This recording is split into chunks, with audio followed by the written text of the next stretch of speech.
వీక్షకులకు శోభకృతనామ సంవత్సర శుభాకాంక్షలతో ఈ సంవత్సరం వృశ్చిక రాశి వారి ఫలాలు.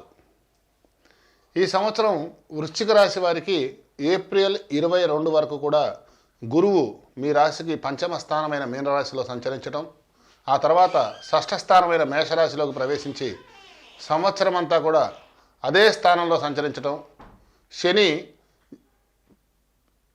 మకర రాశి నుంచి 4వ స్థానమైన కుంభరాశిలోకి ప్రవేశించడం, అక్టోబర్ 30న రాహువు షష్ఠ స్థానం నుంచి మేషరాశి 5వ స్థానమైన మీనరాశిలోకి ప్రవేశించడం, కేతువు ద్వాదశ స్థానమైన తులారాశి నుంచి ఏకాదశ స్థానమైన కన్యారాశిలోకి ప్రవేశించడం కూడా ఈ సంవత్సర గోచారం.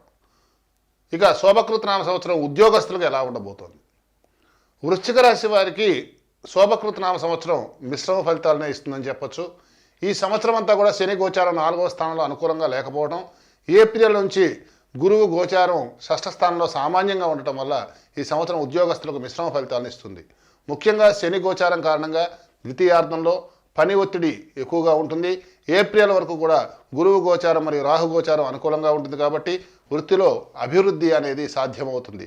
ఈ సమయంలో మీరు చేపట్టిన పనులు విజయవంతం అవడమే కాకుండా మీపై అధికారుల మెప్పును కూడా మరియు పదోన్నతిని కూడా ఇస్తాయి. మీ ఆలోచనలు మీరు పనిచేస్తున్న సంస్థ అభివృద్ధికి తోడ్పడటం, గురు దృష్టి 1వ ఇంటిపై ఉండటం వల్ల మీరు ఉత్సాహంగా పనిచేయడమే కాకుండా మీ సహోద్యోగులను కూడా ఉత్సాహంగా ఆనందంగా ఉంచడం అనేది గమనించదగ్గ విషయం. గురువు దృష్టి 9వ స్థానంపై ఉండడం వల్ల మీకు ఉద్యోగ విషయంలో అదృష్టం కలిసి రావడమే కాకుండా మీరు విదేశాలకు వెళ్ళడం కానీ, మీరు అనుకున్న పదోన్నతి సాధించడం కానీ సాధ్యమవుతుంది. ఇదే సమయంలో రాహుగోచారం కూడా అనుకూలంగా ఉండటంచే మీ అభివృద్ధిలో సహోద్యోగుల సాయం కూడా తోడ్పడుతుంది అని చెప్పుకోవచ్చు. మిమ్మల్ని ఇబ్బంది పెట్టిన వారు కూడా ఈ సమయంలో మీకు దూరం అవ్వటానికి అదే కారణంగా మీరు ప్రశాంతంగా పనిచేసుకోగలుగుతారు. ఈ సంవత్సరం అంతా కూడా శని గోచారం అనుకూలంగా లేనప్పటికీ ఏప్రిల్ వరకు కూడా గురువు గోచారం, నవంబర్ వరకు రాహు గోచారం కూడా అనుకూలంగా ఉండటం వల్ల శని ఇచ్చే చెడు ప్రభావం ఏదైతే ఉందో కొంతవరకు తగ్గుతుంది. శని దృష్టి 10వ స్థానంపై ఉండటంచో మీరు పడిన కష్టానికి కొన్నిసార్లైనా సరే సరైన ఫలితం రాకపోవడం కానీ, సరైన గుర్తింపు రాకపోవడం కానీ జరగవచ్చు. ఇలాంటి సందర్భాల్లో మీరు నిరాశకు లోను కాకుండా మీరు మీ పనిపై దృష్టి పెట్టినట్లయితే మీరు ఆశించిన దానికంటే కూడా ఎక్కువ ఫలితాన్ని పొందుతారు. శని దృష్టి షష్ఠ స్థానంలో ఉండటం వల్ల ఈ సంవత్సరం ద్వితీయార్థంలో మీరు చేసే పనుల్లో ఆటంకాలు ఏర్పడే అవకాశం కూడా ఉంటుంది. దాని కారణంగా కొన్నిసార్లు నిరాశకు లోనవుతారు. కొన్నిసార్లు స్వీయంకృత అపరాధాల వల్ల కూడా ఈ సంవత్సరం ద్వితీయార్థంలో మీరు ఇబ్బందులకు గురయ్యే అవకాశం గోచరిస్తున్నది. ఏ పనైనా నిజాయితీగా చేయటం మరియు ఫలితంపై దృష్టి పెట్టకపోవడం వల్ల మీరు ఎటువంటి ఇబ్బందులకు కూడా లోను కాకుండా మీ ఉద్యోగాన్ని చేసుకోగలిగే పరిస్థితి ఈ సంవత్సరం ద్వితీయార్థంలో ఉద్యోగంలో కూడా అనుకోని విధంగా మార్పులు జరిగే అవకాశం కూడా ఉన్నది. కాబట్టి మీరు కొంత జాగ్రత్తగా ఉండడం మంచిది. ముఖ్యంగా ఈ సంవత్సరం చివరిలో ఇటువంటి మార్పులు జరిగే అవకాశం ఎక్కువగా సూచిస్తోంది కాబట్టి శని దృష్టి 1వ స్థానంపై ఉండటం వల్ల మీరు కొన్నిసార్లు మీ బాధ్యతలను కూడా సక్రమంగా నిర్వర్తించలేకపోవటం, మీకు పనులు వాయిదా వేసుకునే స్వభావం కనపడటం, లేదా ఇంకా బాగా చేయాలనే ఆలోచనతో చేసిన పని మళ్ళీ చేయటం వల్ల కూడా మీ అధికారుల దృష్టిలో మీరు ఏ పని చేయని వారిగా గుర్తించబడతారు. సంవత్సరం 4వ స్థానంలో శని గోచారం కారణంగా మీకు ఇష్టం లేకున్నప్పటికీ కూడా దూర ప్రాంతాల్లో పనిచేయాల్సినటువంటి పరిస్థితి నెలకొంటుంది. రాహు గోచారం సంవత్సరం చివరి వరకు కూడా బాగుంటుంది కాబట్టి ప్రారంభంలో కొంత ఇబ్బంది పడినప్పటికీ కూడా తర్వాత సమయాల్లో మీరుండే ప్రదేశం అనుకూలంగా ఉండటం వల్ల మీ ఉద్యోగాన్ని సక్రమంగా చేసుకోగలుగుతారు. ఈ సంవత్సరం జూన్ నుంచి జూలై, అక్టోబర్ నుంచి నవంబర్ మధ్యలో కూడా వృత్తిలో ఎక్కువగా ఒత్తిడి ఉండే అవకాశం ఉంటుంది. అలాగే అనుకోని మార్పులు జరిగే అవకాశం కూడా సూచిస్తూ ఉన్నది. కాబట్టి ఈ సమయంలో వృత్తిపరంగా ఎటువంటి నిర్ణయాలు కూడా తీసుకోకుండా జాగ్రత్తగా ఉండడం మంచిదని సూచన. శోభకృతనామ సంవత్సరంలో వ్యాపారస్తులకు మరియు స్వయం ఉపాధి కలవారికి కూడా ఎలా ఉండబోతుందనే విషయాన్ని కనుక మనం పరిశీలన చేస్తే, వ్యాపారస్తులకు మరియు స్వయం ఉపాధి ద్వారా జీవనం సాగించే వారికి మిశ్రమ ఫలితాలు ఉంటాయి. ఏప్రిల్ వరకు కూడా గురువు గోచారం అనుకూలంగా ఉంటుంది కాబట్టి ఈ సమయంలో వ్యాపారంలో అభివృద్ధి సాధించగలుగుతారు. ఏప్రిల్ వరకు కూడా గురువు దృష్టి ఏకాదశ స్థానంపై మరియు జన్మస్థానంపై కూడా, అలాగే 9వ స్థానంపై కూడా ఉండటం వల్ల ఈ సమయంలో మీరు ఏదైతే చేస్తారో ఆలోచనలు కానీ పనులు కానీ విజయవంతం అవడం వల్ల వ్యాపారంలో అభివృద్ధి అనేది సాధ్యమవుతుంది. గురువు 5వ స్థానంలో సంచరించడంచే మీరు పెట్టే పెట్టుబడిలో కూడా లాభాలు రావడం కూడా మీకు సూచిస్తూ ఉంటుంది. భాగ్యస్థానంపై గురుదృష్టి అనుకూలంగా ఉండడం వల్ల మీకు అదృష్టం కూడా కలిసి వచ్చి మీరు చేసే వ్యాపారంలో అభివృద్ధితో పాటు కొత్త కొత్త ప్రదేశాల్లో కూడా వ్యాపారాలు ప్రారంభించే అవకాశం కూడా సూచిస్తూ ఉన్నది. ఇదే సమయంలో మీ వ్యాపార భాగస్వాముల సహకారం కూడా కలిసి రావడంతో మీరు మరింత అభివృద్ధి సాధించగలుగుతారు. ఈ సంవత్సరం అంతా కూడా శని దృష్టి 10వ స్థానం, షష్ఠ స్థానంపై మరియు జన్మస్థానంపై ఉన్నప్పటికీ కూడా గోచారం అనుకూలంగా ఉంది కాబట్టి శని ప్రభావం ఎక్కువగా ఉండదు. ఏప్రిల్ ఆ మాసంలో మాత్రం గురువు గోచారం మారడంచే మీరు వ్యాపార విషయాల్లో మూర్ఖంగా ఆలోచించి తప్పుడు నిర్ణయాలు తీసుకునే అవకాశం కూడా ఉంటుంది కాబట్టి జాగ్రత్త పడవలసిందని సూచన. గురువు గోచారం మారడం వల్ల కొన్నిసార్లు మీరు వ్యాపార విషయాల్లో మూర్ఖంగా ఆలోచించి తప్పుడు నిర్ణయాలు తీసుకునే అవకాశం ఉంటుంది. నవంబర్ వరకు కూడా రాహు గోచారం వల్ల 6వ స్థానంలో అనుకూలంగా ఉంటుంది కాబట్టి మీరు తొందరపడి నిర్ణయం తీసుకున్నప్పటికీ కూడా తీసుకున్న నిర్ణయానికి కట్టుబడి మీరు మీ శ్రమతో వ్యాపారంలో అభివృద్ధిని సాధించగలుగుతారు. శని దృష్టి సంవత్సరం అంతా కూడా 1వ ఇంటిపై ఉంటుంది కాబట్టి సంవత్సర ద్వితీయార్థంలో మీరు కొన్నిసార్లు ముఖ్యమైన వ్యాపార ఒప్పందాల విషయంలో అలసత్వం వహించడం వల్ల వాటిని కోల్పోయే అవకాశం కూడా ఉంటుంది. అంతేకాకుండా మీరు వ్యాపార అభివృద్ధి కంటే కూడా పేరు ప్రతిష్టల కొరకు ఎక్కువగా శ్రమించడం వల్ల కూడా వ్యాపారంలో నష్టాలను ఇబ్బందులను కూడా ఎదుర్కొనే అవకాశం సూచిస్తూ ఉన్నది. మీ పేరు ప్రతిష్టల కోసం వ్యాపారానికి పక్కన పెట్టడం వల్ల మీ ప్రత్యర్థులు మీకు నష్టం చేయాలని ప్రయత్నించే అవకాశం కూడా సూచిస్తూ ఉన్నది. నవంబర్లో రాహుగోచారం పంచమ స్థాన సంబంధంచే మీరు పెట్టే పెట్టుబడుల విషయంలో కూడా జాగ్రత్తగా ఉండటం మంచిదని సూచన. ఈ సమయంలో ఇతరుల మాటలు విని తప్పుడు వ్యాపారాల్లో కానీ అలాగే అవసరానికి మించినటువంటి డబ్బు కానీ పెట్టుబడి పెట్టి దాని తర్వాత ఇబ్బంది పడే అవకాశం అనేది గోచరిస్తూ ఉన్నది. స్వయం ఉపాధి ద్వారా జీవనం సాగించే వారికి ఈ సంవత్సరం ప్రథమార్థం అనుకూలంగా ఉంటుంది, అలాగే ద్వితీయార్థం మిశ్రమంగా ఉంటుంది. ఈ సంవత్సరం ప్రథమార్థంలో మీరు మీ రంగంలో విరామం లేకుండా కృషి చేయగలగటం, అలాగే ఏకాదశ బృహస్పతి దృష్టి నవమ స్థానం మరియు జన్మస్థానంలో ఉండటం వల్ల ఈ సంవత్సరం మీకు అవకాశాలు పెరగడమే కాకుండా అదృష్టం కూడా కలిసి వచ్చి పేరు ప్రఖ్యాతులు గడిస్తారు. గురువు యొక్క దృష్టి ఏకాదశ స్థానంపై ఉండటం ఈ సంవత్సరం ప్రథమార్థంలో ఆర్థికంగా కూడా మీకు అనుకూలించేటటువంటి సూచనలు ఎక్కువగా గోచరిస్తున్నాయి.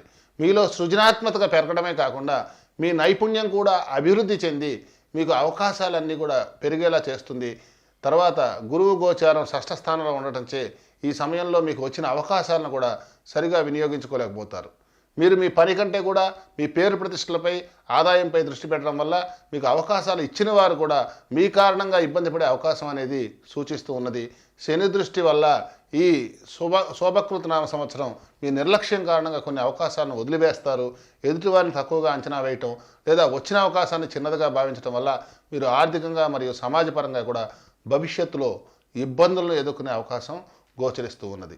ఈ సంవత్సర ద్వితీయార్థంలో గురువు యొక్క దృష్టి ద్వితీయ స్థానం ఏకాదశ స్థానంపై ఉండటం వల్ల అలాగే ద్వాదశ స్థానంపై కూడా కొన్నిసార్లు మీరు ఇచ్చే మాటకు చేసే పనికి కూడా సంబంధం లేకుండా ఉండటం వల్ల మీపై నమ్మకం ఉంచిన వారు కూడా బాధపడే అవకాశం ఉంటుంది. ఈ సంవత్సరం వీలైనంత వరకు కూడా మీరు నిజాయితీగా పనిచేయడం వల్ల మీ వృత్తిలో ఇబ్బంది లేకుండా ముందడుగు వేయగలుగుతారు. ఈ శోభకృతనామ సంవత్సరం మీ ఆర్థిక స్థితి ఎలా ఉండబోతోంది అనే విషయాన్ని మనం పరిశీలన చేస్తే ఈ సంవత్సరం వృశ్చిక రాశి వారికి ఆర్థికంగా మిశ్రమ ఫలితాలను ఇస్తుంది. ఏప్రిల్ వరకు కూడా గురువు గోచారం పంచమ స్థానంలో ఉండటం ఈ సమయంలో ఆర్థికంగా అనుకూలించటం, ముఖ్యంగా గురువు యొక్క దృష్టి ఏకాదశ స్థానం నవమ స్థానంపై కూడా ఉండటం వల్ల ఈ సమయంలో మీ ఆలోచనల వల్ల మీరు పెట్టిన పెట్టుబడుల వల్ల కూడా మంచి లాభాలు ఆర్జిస్తారు. గురు దృష్టి నవమ స్థానంపై ఉండటంచే మీ భాగ్య అభివృద్ధి జరిగి గతంలో ఉన్న ఆర్థిక సమస్యలన్నీ తగ్గుతాయి. అంతేకాకుండా చాలా విషయాల్లో అదృష్టం కలిసి వచ్చి కూడా ఈ సంవత్సరం ప్రథమార్థంలో మీరు డబ్బు సంపాదించగలుగుతారు. మీ తోబుట్టువుల వల్ల మరియు మిత్రుల కారణంగా కూడా ఆర్థిక లాభాలను పొందుతారు. అదేవిధంగా సరైన ఆలోచన విధానం కలిగి ఉండి కూడా లాభాలు వచ్చే వాటిలో పెట్టుబడులు పెట్టడం దానివల్ల ఈ సంవత్సరం మీకు ఆర్థికంగా అనుకూలిస్తుంది. ఇక గురువు యొక్క గమనాన్ని శని యొక్క దృష్టిని కనుక మనం చూస్తే కనుక ఈ సమయంలో మీరు అవసరం ఉన్నా లేకున్నా కూడా డబ్బులు ఖర్చు చేసే అవకాశం ఉంటుంది. ముఖ్యంగా విలాసాల విషయంలో అలాగే కుటుంబ అవసరాల విషయంలో ఎక్కువ డబ్బు ఖర్చు చేస్తారు. మీరు ప్రయాణాల విషయంలో మరియు ఆరోగ్య విషయంలో కూడా డబ్బు ఖర్చు చేసే అవకాశం గోచరిస్తూ ఉన్నది. ఇల్లు కానీ వాహనం కానీ లేదా ఇతర పెట్టుబడుల విషయంలో కానీ ఈ సంవత్సరం ప్రథమార్థం ఎక్కువగా మీకు అనుకూలిస్తోంది. ఇక ద్వితీయార్థంలో మీరు తొందరపడి పెట్టుబడులు లాభాల కంటే కూడా నష్టాలను ఇచ్చే అవకాశం కూడా ఎక్కువగా సూచిస్తూ ఉన్నది. కాబట్టి వీలైనంత వరకు కూడా పెట్టుబడుల విషయంలో ఆలోచించి అడుగు వేయడం మంచిది. మీరు బ్యాంకు లోన్ల విషయంలో కానీ ఇతర ఆర్థిక సంస్థల నుంచి ఆర్థిక సహాయం గురించి కానీ ఎదురు చూస్తున్నట్లయితే కనుక ఈ సమయంలో మీకు ఆ డబ్బు వచ్చే అవకాశం ఉంటుంది. ఇక రాహువు గోచారాన్ని మనం పరిశీలన చేస్తే మీకు ఇదివరకు ఏవైనా వివాదాలు కోర్టు కేసుల్లో విజయం సాధించడం వల్ల కూడా ఈ సంవత్సరం మీకు ధనలాభం కలిగే అవకాశం సూచిస్తూ ఉన్నది. ఇక ముఖ్యంగా జూన్ జూలై మధ్యకాలం అలాగే అక్టోబరు నవంబర్ మధ్యకాలంలో కూడా సూర్యుని యొక్క గోచారం అనుకూలంగా ఉండదు. కాబట్టి ఈ సమయంలో ఆర్థిక విషయాల్లో జాగ్రత్తగా ఉండటం మంచిదని సూచన. ముఖ్యంగా ఆర్థిక సంబంధ ఒప్పందాలు కొనుగోళ్ల విషయంలో కూడా ఇది అనుకూలించే సమయమే కాదు. కాబట్టి వీలైనంత వరకు కూడా ఈ సమయంలో కొనుగోలు చేయకుండా పెట్టుబడులు పెట్టకుండా ఉండటం మంచిదని సూచన. ఈ శోభకృతనామ సంవత్సరంలో వృశ్చిక రాశి వారికి ఆరోగ్యం ఎలా ఉండబోతోంది? వృశ్చిక రాశి వారికి ఈ సంవత్సరం ఆరోగ్యపరంగా చాలా అనుకూలంగా ఉంటుంది. సంవత్సరం చివరిలో మాత్రం ఆరోగ్య విషయంలో సామాన్యంగా ఉన్నప్పటికీ కూడా మిగిలిన సంవత్సరం అంతా కూడా పెద్దగా ఆరోగ్యపరంగా ఇబ్బంది పడాల్సిన అవసరం లేదు. ఈ సంవత్సరం అంతా కూడా శని గోచారం చతుర్థ స్థానంలో ఉండటం వల్ల ఊపిరితిత్తులు, ఎముకలు మరియు తలకు సంబంధించినటువంటి ఆరోగ్య సమస్యలు అనేవి ఇబ్బంది పెట్టే అవకాశం ఎక్కువగా సూచిస్తూ ఉన్నది. మొత్తానికి గురు గోచారం అనుకూలంగా ఉండటం వల్ల నవంబర్ వరకు కూడా రాహువు కూడా అనుకూలంగా ఉండటంచే ఈ సమయంలో కూడా శని కారణంగా ఆరోగ్య సమస్యలు ఎక్కువగా ఇబ్బందికి గురి చేయవు. అయినప్పటికీ కూడా శని దృష్టి జన్మంలో కేతువు గోచారం నవంబర్ వరకు కూడా ద్వాదశ స్థానంలో ఉండటంచే మీకున్న సమస్య కంటే కూడా ఎక్కువగా భయపడటం కానీ అతి జాగ్రత్త తీసుకోవడం కానీ చేస్తారు. మీతో పాటుగా మీ కుటుంబ సభ్యులు కూడా ఇబ్బంది పడే అవకాశం అనేది ఈ సంవత్సరం గోచరిస్తూ ఉన్నది. వచ్చిన ప్రతి చిన్న సమస్యను కూడా పెద్దగా ఊహించుకోవడం వల్ల మరియు మీకు వచ్చిన సమస్యకు వైద్యం లేదని తప్పుగా అర్థం చేసుకోవడం వల్ల మీరు ముఖ్యంగా నవంబర్ మధ్యలో ఎక్కువగా ఆందోళన చెందే అవకాశం సూచిస్తూ ఉన్నది. నవంబర్ మధ్యలో గురువు షష్ఠ స్థానంలో ఉండటంచే మీరు సరైన ఆహార నియమాలు పాటించకపోవడం మరియు విశ్రాంతి తీసుకోకపోవడం వల్ల మీరు అనేక ఆరోగ్య సమస్యలకు గురయ్యే అవకాశం ఎక్కువగా సూచిస్తూ ఉన్నది.